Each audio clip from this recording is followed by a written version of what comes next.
Sustainable এবং reliable এটি আসলে একটি মোস্ট ইম্পর্টেন্ট টপিক, যেগুলো আমি মনে করি শুধু ইয়ামাহা, হুন্ডা এবং সুজুকি কোম্পানির যত বাইক আছে এই বাইকগুলোতেই আসলে মানায়, তাছাড়া অন্য কোনো কোম্পানির বাইকগুলোতে মানায় না। Welcome to my YouTube channel. আশা করি আজকে আমি আলোচনা করবো সুজুকি জিক্সার মোনোটোন বাইক কেনার 5টি পয়েন্ট।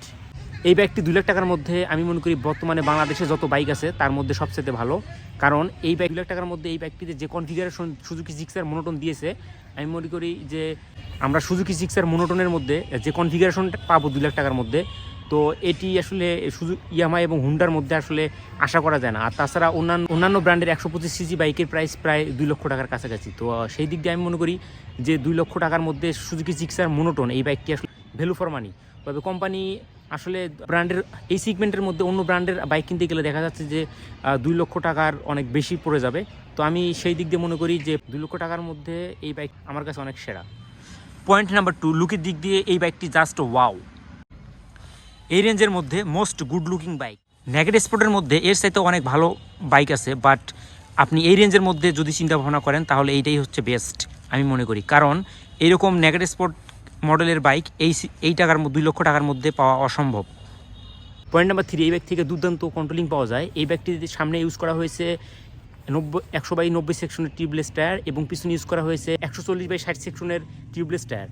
তো সামনে এবং পিছনে ওয়াইড টায়ার ইউজ করার কারণে ডিস্ক ব্রেক এবং পিছনে ড্রাম ব্রেক, তো সব মিলিয়ে এই বাইকটি অসাধারণ কম্বিনেশন তৈরি করে হাই স্পিডে হাই রোডে চালাবেন। আর যখন এই বাইকটি লঞ্চ হয় বাংলাদেশে, তখন ওই সময় এই বাইকটি বাংলাদেশে অনেক ব্যাপক জনপ্রিয়তা লাভ করেছিল, কারণ এই সিগমেন্টের মধ্যে এরকম পাওয়ারফুল একটি ইঞ্জিন, যে এই বাইকটিতে 155 সিসির একটি ইঞ্জিন ইউজ করা হয়েছে, যেখানে ম্যাক্সিমাম পাওয়ার হচ্ছে 14.8 নিউটন মিটার, টর্ক হচ্ছে 14 নিউটন মিটার 6000 আরপিএমে। হাইওয়েতে এই বাইকটি নিয়ে আপনি ওভারটেকিংয়ে কখনোই প্যারা খাবেন না। রেডি পিকআপে আপনাকে দুর্দান্ত পারফরমেন্স দেবে এবং মনের মধ্যে আমি মনে করি যথেষ্ট কনফিডেন্সের সাথে আপনি ওভারটেকিং করতে পারবেন।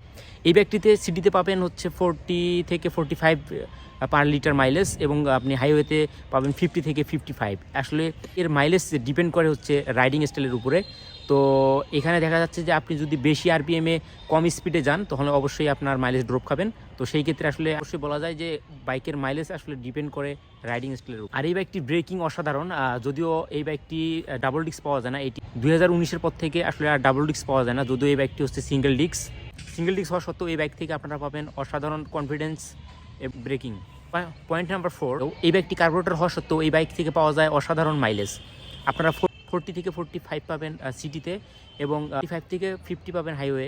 পয়েন্ট নাম্বার 5, এই বাইকের রিসেল ভ্যালু অসাধারণ, কারণ আপনারা জানেন যে ইয়ামাহা, হুন্ডা, সুজুকি এই ব্র্যান্ড তিনটি হচ্ছে একটি ইন্টারন্যাশনাল ব্র্যান্ড হওয়ার কারণে দেখা যাচ্ছে যে আপনার বাইকের বয়স যতই হোক না কেন এইগুলোর একটা রিসেল ভ্যালু থাকে, যে এইগুলো ইয়ামাহার বাইক বা এটা সুজুকির বাইক, এটা হুন্ডার বাইক, এইগুলো হচ্ছে ইন্টারন্যাশনাল ব্র্যান্ড হওয়ার কারণে এই বাইকগুলোর একটু আলাদা রিসেল ভ্যালু থাকে। এখন বর্তমান মার্কেট হচ্ছে 2 লক্ষ টাকার আশেপাশে। তো আপনি যদি 2 লক্ষ টাকা দিয়ে বাইকটি কেনেন, 15-20 হাজার এবং 30 হাজার কিলো চালানোর পরও দেখা যাচ্ছে যে এই বাইকটি আহামরি বেশি লস দিয়ে বিক্রি করা লাগবে না।